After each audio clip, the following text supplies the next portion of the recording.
영화 신세계에서는 조직폭력배가 드럼통에 사람을 넣고 바다에 던져버리는 장면이 나오는데요.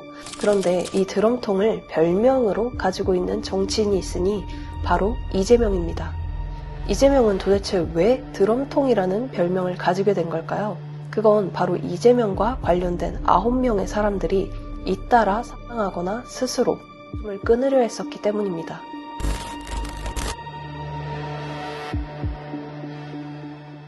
여기 이재명과 관련된 비리를 폭로했다가 생명의 위협을 느껴 2년 넘게 도피 생활을 한 사람이 있습니다. 공익제보자 조명현 씨는 이재명의 아내 김혜경이 경기도 법인카드를 상습적으로 유용하고 자신을 포함한 경기도청 공무원을 사적으로 부려먹었다는 의혹을 알렸지만 그 뒤부턴 직업조차 갖지 못하고 2, 3일에 한 번씩 모텔을 옮겨 다니며 도망다니는 도피 생활을 이어나가게 됐는데요. 그는 이재명과 그 측근들이 어떤 사람인지 누구보다 잘 알기 때문에 생명의 위협을 느꼈다고 합니다. 흔히 말하는 이제 조폭들하고 연관된 사람들도 분명히 있었고, 개인적으로 이재명 측근 중에는 그 폭력에 관련돼서 전과가 있는 사람도 있었고, 직접적으로 폭행이나 이런 거를 행해서 문제가 됐던, 언론에도 나왔던 그런 사람들도 있었으니까 당연히 제 입장에서는 걱정을 할 수밖에 없는 상황이었죠. 실제로 이재명의 조카는 국제마피아파 조직원으로서 칼을 제일 잘 쓰는 에이스였는데, 그는 2006년 헤어진 여자친구의 집을 찾아가 전 여자친구와 그의 어머니를 잔인하게 살해했습니다. 그런데 이재명은 이런 자신의 조카를 본인이 직접 변호해줬었고, 또 이재명은 국제마피아파의 리더격이라고 불리는 조직원을 변호해주는 일과 국제마피아파 등이 동원된 집단 폭력 사태에 연루된 사람을 본인의 비서로 채용하는 일까지 있었죠. 이런 배경에 이재명 주변인들의 의문스러운 죽음이 더해지자 네티즌들은 영화 아수라의 실존 인물이 이재명이 아니냐라는 말까지 나왔고, 드럼통이라는 별명까지 얻게 된 건데요. 이러니 조명현 씨가 가졌을 부담감이 얼마나 컸을지 감이 오시나요? 실제로 조 씨는 인터뷰 중 이재명 주변인들의 죽음이 반복적으로 계속 벌어지는 게 확률적으로 말이 되지 않는다며 자신에게도 이런 일이 벌어질지 몰라 했는데, 대체 이재명과 관련된 이들에게 무슨 일이 벌어졌던 걸까요? 그 시작은 이재명이 성남시장 시절 개발했던 대장동 사업과 관련되어 있습니다. 대장동 사업과 관련된 주요 인물들이 잇따라 사망하거나 사망 시도를 했기 때문이죠. 2021년 12월 10일 대장동 개발과 관련해 뇌물을 받은 의혹으로 검찰 수사를 받던 성남도시개발공사의 2인자 유환기 씨가 숨진 채 발견됐습니다. 당시 검찰은 이제 본격적으로 대장동 의혹의 윗선을 수사하려 하던 상황이었지만 유 씨의 갑작스러운 으로 수사하는 데 차질이 생겼으며, 이재명은 그런 유 씨를 두고 어쨌든 명복을 빕니다 라며 마치 남 얘기를 하는 듯한 태도를 보이기도 했습니다. 안타까운 일이고요.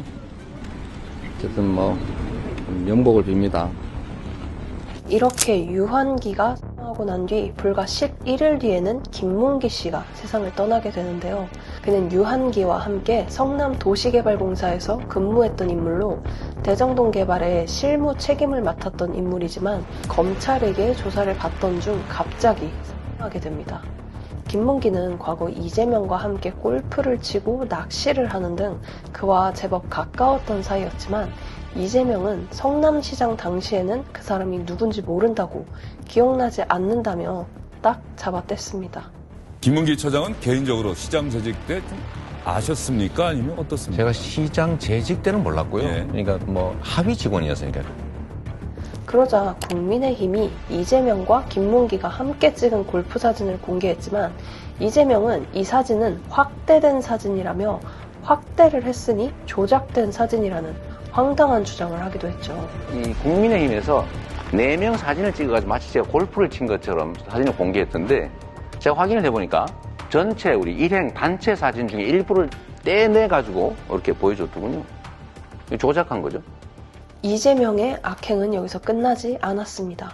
자신을 위해 충성을 다했던 김문기 처장의 빈소를 찾아 위로하기는커녕 크리스마스 이브였던 김문기의 발인 날에 산타복을 입고 나와 춤을 추기까지 했는데요.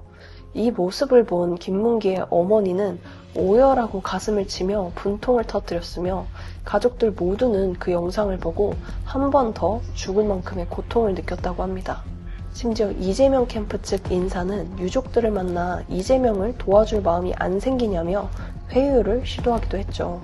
유족들은 이런 이재명의 태도를 보고 치를 떨었고 사실상 상황들을 보면 죽게 만든 걸로 보인다. 몸통은 놔두고 꼬리를 자르려는 거다. 김문기에게 책임 전가를 하려 한 것 같다. 라는 주장까지 했습니다. 그렇게 김문기 씨가 사망하고 불과 한 달이 채 지나기도 전에 이재명의 변호사비 대납 의혹을 처음 제보한 이병철 씨가 숨진 채 발견되는데요. 그는 유한기 씨가 숨진 채 발견된 날 본인의 SNS에 나는 절대로 죽을 생각이 없다 라는 글을 올렸었는데 그럼 그가 불과 한 달 만에 사망한 채 발견된 거예요. 이 영상은 이병철 씨의 생전 마지막 모습을 담은 CCTV 영상인데요. 아무렇지도 않게 문을 열고 들어가다가 갑자기 문이 열렸다가 바로 닫힙니다. 그러자 한 번 더 문을 열려고 시도했지만 또다시 문이 닫히는 걸 볼 수 있는데요. 저는 이걸 보고 온갖 생각이 다 들더라고요. 방 안에 누가 들어와서 대기하고 있었나? 그래서 도망치려고 문을 열었는데 강제로 막은 건가? 하필 생전 마지막 모습을 담은 CCTV에 이런 게 찍혀 있으니 별의별 의심이 들 수밖에 없잖아요. 이건 단순히 저만의 추측이 아니라 범죄심리학과의 교수인 이수정 교수도 이상하다는 의견을 냈고 또 강요된 죽음에 대해 언급하기도 했는데요. 하지만 경찰은 이 씨의 사인이 심장질환으로 추정된다는 부검 결과를 발표했고 외부 침입의 흔적 또한 없다고 결론 내렸습니다. 이러한 소식에 정치권에서는 이재명의 데스노트가 있는 게 아니냐, 영화 아수라와 분간할 수 없을 만큼 공포스럽다. 이 사건으로 가장 큰 혜택을 보는 게 바로 이재명이다. 라는 식의 말들도 나왔습니다. 2022년 4월엔 대장동 의혹 사건의 핵심 인물인 유동규가 안타까운 말을 했었는데요.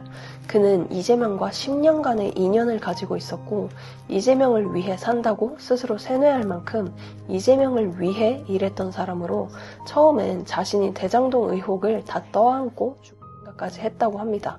이번엔 이재명의 아내 김혜경의 법인카드 사적 유용 의혹과 관련해 참고인 신분으로 경찰 조사를 받던 경기도 공무원 A씨가 숨진 채 발견되는 일이 있었는데요.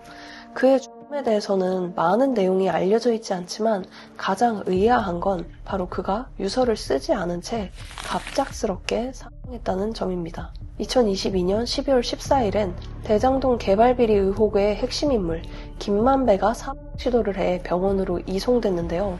당시 그는 대장동 일당에서 정치권, 법조계에 대한 청탁, 로비 등을 담당한 키맨으로 꼽혔는데 그런 김만배가 갑자기 사망 시도를 한 거예요. 다행히 그의 생명에는 지장이 없었지만 이로써 대장동과 관련된 4명의 사람들에게 안타까운 일이 벌어지게 된 셈입니다. 이번엔 이재명의 전 비서실장 전영수 씨가 숨진 채 발견됐는데요. 그는 이재명을 성남시장 시절부터 보좌해온 최측근으로 이재명이 연루되어 있는 성남FC 후원금 의혹과 관련해 여러 혐의를 받고 검찰 조사를 받았으며 이재명과 함께 공범이자 중요 증인으로 법정에 서게 될 예정이었지만 유서를 남긴 채 안타까운 선택을 하게 됩니다. 그가 마지막으로 남긴 유서에는 이재명을 향해 본인 책임을 다 알고 있지 않느냐며 저는 일만 열심히 했을 뿐인데 검찰 수사의 대상이 돼서 너무 억울하다라는 말과 이재명에게 이제는 정치를 내려놓으라는 말을 또 이재명과 함께 일한 사람들의 희생이 더 이상 없어야 한다는 말을 남겼다고 합니다. 그럼에도 이재명은 이게 다 검찰 때문이라고 주장했는데요. 이게 검찰의 과도한 압박 수사 때문에 생긴 일이지 이재명 때문입니까? 수사당하는 게 제 잘못입니까? 이렇게 이재명이 끝까지 검찰을 탓하자 한때 이재명을 위해 일했던 유동규는 이재명이 책임져야 할 일이라면서 반박했죠. 무리하고 위법적인 어떤 그런 행정 요구가 이런 자꾸 사건들을 만들어내는 게 아닌가 싶습니다. 본인이 좀 책임질 건 책임져야 되는데 본인은 항상 뒤로 물러나 있으니까. 대장동 관련 인물들의 비극적인 소식은 여기서 끝이 아닙니다. 2024년 6월엔 언론사의 간부였던 기자 김모 씨가 사망한 채 발견됐는데요. 검찰은 그가 대장동 일당에 우호적인 기사를 작성하거나 불리한 기사를 막아달라는 청탁을 받았다고 의심해 수사를 이어나갔지만 그는 갑작스럽게 세상을 떠났습니다. 그리고 몇 달 뒤 이재명의 선거 캠프에서 활동하던 B 씨가 사망한 채 발견되는데요. 그는 2021년 민주당 대선 후보 경선 과정에서 이재명의 경쟁자였던 이낙연 후보에 대한 비방 활동을 했다는 의혹을 받았는데 이재명은 이 사람은 내가 임명하지도 않았고 나는 그 사람을 모른다 라고 강조했습니다. 근데 이분은 제가 임명한 사람도 아니고 제가 저하고 사진을 찍었다는데 저는 사실 그 사람을 몰라요.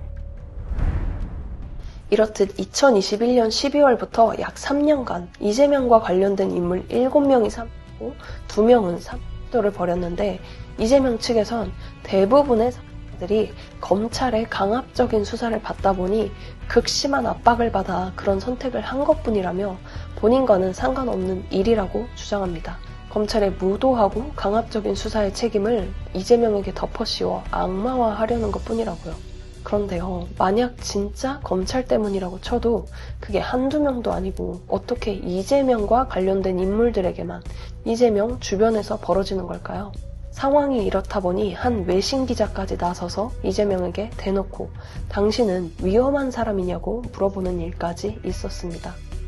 5 persons close to you have died, as of course you know. This raises a question. Are you, Lee Jae-myung, a dangerous man to know? 이재명, 당신은 정말 위험한 사람입니까?